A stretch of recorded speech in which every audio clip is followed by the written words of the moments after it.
বিষয়টি সেখানে থাকবেন। আমাদের প্রেস ক্লাবের সেখানে আপনাদের শেষ করি আমরা সেই অনুষ্ঠানে প্রয়োজন এই হলে আপনাদের সবাইকে সেখানে আমরা আমন্ত্রণ জানাচ্ছি। আর আগামীকালকে কোথায় তথ্য ভবনের সম্পাদক পরিষদ, নবগঠিত সম্পাদক পরিষদ, ন্যাশনাল ইউথ কাউন্সিল সংগঠনের আমাদের একটা আলোচনা সভা আছে, সেখানেও আপনাদেরকে আমরা আমন্ত্রণ যাচ্ছি। এ পর্যায়ে বক্তব্য রাখার জন্য অনুরোধ করছি আজকে অনুষ্ঠানের প্রধান অতিথি, ফ্যাসিবাদ বিরোধী যে লড়াই, গণতন্ত্রের যে সংগ্রাম, বাংলাদেশ রক্ষার যে আন্দোলন, সে আন্দোলনে যিনি সামনের সারিতে দেখে নেতৃত্ব দিয়েছেন, বাংলাদেশের মাসিক গুম খুন থেকে রক্ষা করেছেন আমাদের সেই রাজপথের নেতা, এখন রাষ্ট্রীয় নেতা, সরকার পল্লী উন্নয়ন ও সমবায় মন্ত্রী এবং প্রিয় মহাসচিব জনাব মির্জা ফখরুল ইসলাম আলমগীর প্রধান অতিথির বক্তব্য রাখবেন। জনাব মির্জা ফখরুল ইসলাম আলমগীর।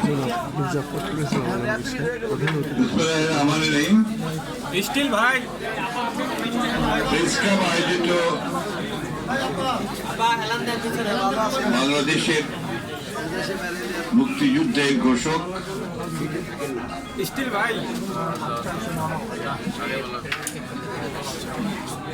বহুদলীয় গণতন্ত্রের পুনঃপ্রবর্তক এবং আজকের যে বাংলাদেশ, সমৃদ্ধ বাংলাদেশের নির্মাণ করবার যে সংগ্রাম, সেই সংগ্রামের রূপকার শহীদ প্রেসিডেন্ট জিয়াউর রহমান সাহেবের শাহাদাত বার্ষিকী উপলক্ষে আয়োজিত আজকের এই সভার সম্মানিত সভাপতি, আমাদের সঙ্গে উপস্থিত আছেন আমাদের মাননীয় তথ্যমন্ত্রী, সম্মানিত সাংবাদিক নেতৃবৃন্দ, প্রেস ক্লাবের নেতৃবৃন্দ, প্রিয় ভাই বোন, আসসালামু আলাইকুম। গতকাল খেলা দেখেছি, আমার প্রিয় দল ব্রাজিলের। খেলা দেখতে গিয়ে একটু ক্লান্ত বোধ করেছি, যেটা এখন আর পুরোপুরি কাটিয়ে উঠতে পারিনি। তো যাই হোক, আমি আসলে এখনো খেলাধুলা দেখতে পছন্দ করি, ভালো লাগে। বয়সের তরুণ না হলে মনদের তরুণ অবশ্যই। তো শহীদ প্রেসিডেন্ট জিয়া রহমান সবে আলোচনা করতে গেলে এত অল্প পরিসরে এটা হয় না। কথা খুব সত্য কথা বলেছেন, আমার যেটা মনে হয়েছে আসলে তার উপরে গবেষণাটা এত অপ্রতুল, যেটা আমার মনে হয় যে এটা ইতিহাসের প্রতি কিছুটা আপনার কৃপণতা দেখানো, অবিচার করা হয়েছে। আমি যেটা অনুরোধ করবো, আমাদের তথ্যমন্ত্রী এখানে উপস্থিত আছেন, তার এখন সুযোগ আছে যে এই বিষয়টা নিয়ে শহীদ প্রেসিডেন্ট জিয়া রহমানের পুরো জীবনটা নিয়ে, তার কাজগুলো নিয়ে, তার চিন্তা ভাবনাগুলো নিয়ে একটা গবেষণা, অত্যন্ত মানে ভালো অনেক গবেষণা হওয়া প্রয়োজন।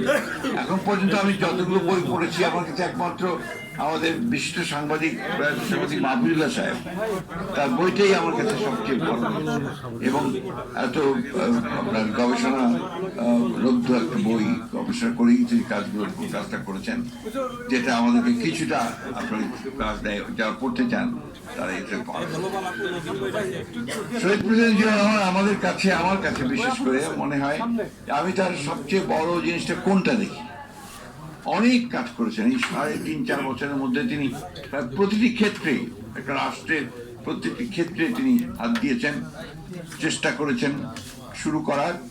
কোন বিষয়গুলো সবচাইতে আমার কাছে মনে হয় যেগুলো মৌলিক কাজ করেছেন, প্রথমটি আমার কাছে যেটা মনে হয় সেটা হচ্ছে যে আমি যে একজন বাংলাদেশি, আমি যে সেপারেট, আমার যে আলাদা আইডেন্টিটি আছে, আমি যে পশ্চিম বাংলার বাঙালি নই, আমি এই ভূখণ্ডের একজন নাগরিক এবং আমার যে আলাদা একটা সত্তা আছে, এটা তিনি এস্টাবলিশ করেছেন তার বাংলাদেশি জাতীয়তাবাদের যে তথ্য, সেই তথ্য দিয়ে। আমাকে যে কাজটা সবচেয়ে বড় কাজ মনে হয় তার। দ্বিতীয় কাজটি হচ্ছে যে তিনি যে কথাটা আমাদের তথ্যমন্ত্রীও বলেছেন, আমাদের হাই শিক্ষা সাহেব বলেছেন, যে শুধু সেটাই করেনি, যে বিশ্বাসটা তার ছিল যে গণতন্ত্র হচ্ছে সবচেয়ে উত্তম, যদিও সেটা একেবারে সবে একমাত্র নয়, কিন্তু এটা একটা নির্ভেজাল নয়, কিন্তু এটা একটা উত্তম শাসন ব্যবস্থা, যেটাকে একজন সৈনিক হয়ে তিনি কিন্তু নিয়ে নিয়েছিলেন এবং ওটাকে প্রাতিষ্ঠানিক রূপ দেওয়ার জন্য তিনি কাজ শুরু করেছিলেন। তিনি আপনি দেখেন যখন 75 সালের পরে আপনার সেই ঘটনার পরে সমস্ত রাজনৈতিক দলগুলো কিন্তু এখন তন্ত্রবর্তী সমস্ত রাজনৈতিক বলতে আওয়ামী লীগ, আপনার মুসলিম লীগ এবং আরো অনেকগুলো দল ছিল, সমস্ত আপনার ছত্র খান কে কোথায় আছে অনেক কিছু নিজেরা শুরু করলেন। গণতন্ত্রে বিশ্বাস করে এই ধরনের দলগুলোকে মানুষরা তিনি এক জায়গায় আনার চেষ্টা করেন এবং এটা চেষ্টা করতে কিন্তু আওয়ামী লীগের কাছেও তিনি গেছেন, আওয়ামী লীগকেও ডেকেছেন, বলেছেন যে আসুন আমরা একসাথে কাজ করি। আওয়ামী লীগ আসেন, যারা এসছেন অর্থাৎ তখন বামের দল মুশির রহমানের ন্যাপ, আমাদের মুসলিম লীগ শাহজির রহমান সাহেবের, United people's party Kazi Zafar সাহেবের, এটাকে তিনি একখানে করেছেন। একখানে করে প্রথমে ফ্রন্ট তৈরি করেছেন, তারপরে তিনি ওর মধ্যে থেকে দল তৈরি করেছেন। প্রথমে জাগো দল, তারপরে তিনি বাংলাদেশ জাতীয়তাবাদী দল তৈরি করেছেন। উদ্দেশ্যটা ছিল একটাই, যে গণতন্ত্রকে তার নিজস্ব পথে চলতে দেওয়া। রাজনৈতিক দল ছাড়া, একটা গণতান্ত্রিক রাজনৈতিক দল ছাড়া গণতন্ত্রকে প্রাতিষ্ঠানিক রূপ দেওয়া খুব কঠিন।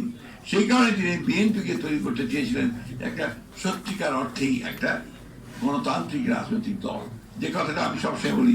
তার ক্যারেক্টারটা কি? লিবারেল ডেমোক্রেসি, উদারপন্থী রাজনৈতিক দল।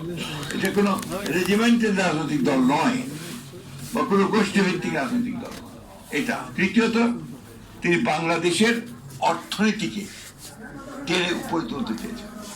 আপনারা মনে করেন যে 74 সালে একটা দুর্ভিক্ষ হয়ে গেল, ভয়াবহ দুর্ভিক্ষ, এবং অমর্ত্য সেন বললেন যে এটা মানুষ সৃষ্টি একটা দুর্ভিক্ষ, অর্থাৎ আওয়ামী লীগের ব্যর্থতার কারণে এই দুর্ভিক্ষ হয়েছে, লক্ষ লক্ষ মানুষ মারা গেছে, আনবিলিভেবল। সেই দুর্ভিক্ষ পীড়িত এবং নিক্সনের ভাষায় একটা আপনার বটমলেস বাস্কেট, সেই দেশটাকে তিনি টেনে উপরে তোলার চেষ্টা করলেন। এই কথাগুলো কিন্তু আমরা সব জায়গায় বলি না সেইভাবে। তার কৃতিত্বটা কিন্তু এই জায়গাগুলোতে। তিনি মানুষের মধ্যে আশার সঞ্চার করলেন, মাইলের পর মাইল হেঁটেছেন এবং মানুষকে উজ্জীবিত করার চেষ্টা করেছেন। আপনার কৃষকের কাছে ঘরের দুর্গায় গেছেন। আমার একটা কথা মনে আছে, আমি তখন এসএফআর হিসেবে একান্ত সচিব হিসেবে কাজ করছিলাম ওই সময়। তো দিনাজপুরের থেকে শহর থেকে বেরিয়ে আপনি যদি তখন সৈয়দপুরের দিকে যাবেন, দেখবেন যে একটা বড় টেক্সটাইল মিল আছে, দিনাজপুর টেক্সটাইল মিল খুব বড়, সরকারি করা। তার পাশে ছোট ছোট কতগুলো গ্রাম আছে। তো উনি একবার ওই দিনাজপুর থেকে বেরিয়ে যখন তিনি সৈয়দপুর দিকে যাচ্ছেন, হঠাৎ করে তিনি গাড়ি থামিয়ে দিলেন। তিনি সাধারণত গাড়ি নিজে চালাতেন, অথবা ডেপুটি কমিশনার গাড়ি চালাতে বলতে পাশে বসতেন, আর তিনি যখন গাড়ি চালাতেন ডেপুটি কমিশনারকে পাশে বসাতেন। গাড়ি থামিয়ে দিলেন, কনভয় থেমে গেল। সবাই বলছে হঠাৎ কি হলো? প্রেসিডেন্ট নিজে নেমে গিয়ে ওই গ্রামের মধ্যে ঢুকলেন, ঢুকে একটা বাসায় চলে গেলেন। এটা আমার দেখা, সেই বলছি। একটা খুব একেবারেই দরিদ্র নয়, কিন্তু দরিদ্র লোকের বাড়ি। সে গিয়ে ঢুকলেন, ঢুকে তখন এই বাড়িতে সবাই তো যারা পুরুষ মানুষ তারা কাজে চলে গেছে, মানে চলে গেছে। একজন মা, সম্ভবত বৃদ্ধা একজন তিনি ছিলেন, তিনি কি দেখে গিয়ে বললেন যে মা আমি একটু পানি খাবো। তো বুড়ি তো প্রথমেই আপনার ঘাবড়ে গেছে যে এত মানুষ, এত পুলিশ, আর্মি, ও রীতিমতো ঘাবড়ে গেছে। তখন একজন বলছে যে উনি দেশের প্রেসিডেন্ট, রাজা। তো তাড়াতাড়ি গিয়ে তার সেই আপনার একটা এনামেলের যে গ্লাস, একটা নষ্ট হয়ে যাওয়া প্রায় গ্লাস, সেই গ্লাসে তিনি একটু পানি এনে প্রেসিডেন্টকে দিলেন। প্রেসিডেন্ট পানিটা নিয়ে খেয়ে তারপরে বললেন মা আপনি আমাকে শুধু পানি দিলেন? তো বুঝলেন বলে যে বাবা আমার ঘরে তো আর কিছু নেই। তো বলছে আপনি একটা পেঁপে গাছ লাগাতেন, তাতে আমাকে পেঁপে দিতে পারতেন। একটা পেয়ারা লাগাতে গাছ লাগালে আমাকে পেয়ারা দিতে পারতেন। এটা মায়ের পর থেকে আপনি করবেন। এই যে একটা ঘটনা, এটা এক বিচ্ছিন্ন ঘটনা হলেও এটাই প্রমাণ করে যে মানুষকে তিনি কিভাবে জাগিয়ে তোলার চেষ্টা করেছেন। আপনি লক্ষ্য করে দেখবেন যে প্রেসিডেন্ট জিয়ার যেদিন জানাজা হলো তার শাহাদাতের পরে, এই জানাজায় লক্ষ লক্ষ মানুষ আপনার এসে আপনার আসলো জানাজায়, এবং সব শান্তভাবে, কোথাও কোনো স্লোগান নেই, কোনো কথা নেই, চোখের পানি পড়ছে। ভাই কেন? কারণটা সাধারণ মানুষ। আমার কাছে মনে হয় একটি মাত্র কারণ, যে এই মানুষগুলো জিয়া রহমানকে তাদের মনের মধ্যে ধরে নিয়েছিল, দেশের সঙ্গে একাত্ম করে ফেলেছিল। সেই সময় টাইম ম্যাগাজিনে একটা আপনার ফিচার বেরিয়েছিল প্রেসিডেন্ট জিয়া রহমানের আপনার এই সাদাতের পরে ঘটনা নিয়ে। তো রিপোর্টার বলছে, আমার রিপোর্টার নামটা মনে নেই এই মুহূর্তে, যে তিনি যে একটা রিক্সায় চলেছিলেন, কারণ গাড়ি চলার কোনো সুযোগ ছিল না, রিক্সায় চলে, সেই রিক্সাটার পেছনে প্রেসিডেন্ট জিয়ার একটা ছবি কালো পোস্টারে লাগানো। তিনি সেই রিক্সাওয়ালাকে জিজ্ঞেস করছে যে তুমি এটা লাগিয়েছো কেন?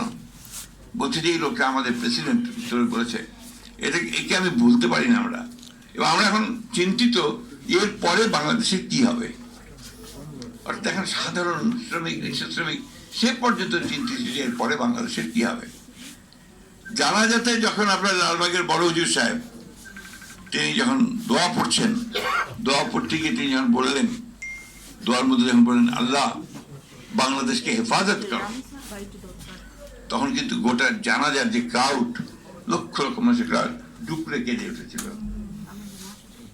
কারণ একটাই, যে বাংলাদেশের স্বাধীনতার সার্বত্বকে চেয়ারম্যানের সঙ্গে তারা একাত্ম করে ফেলেছিল মানুষ।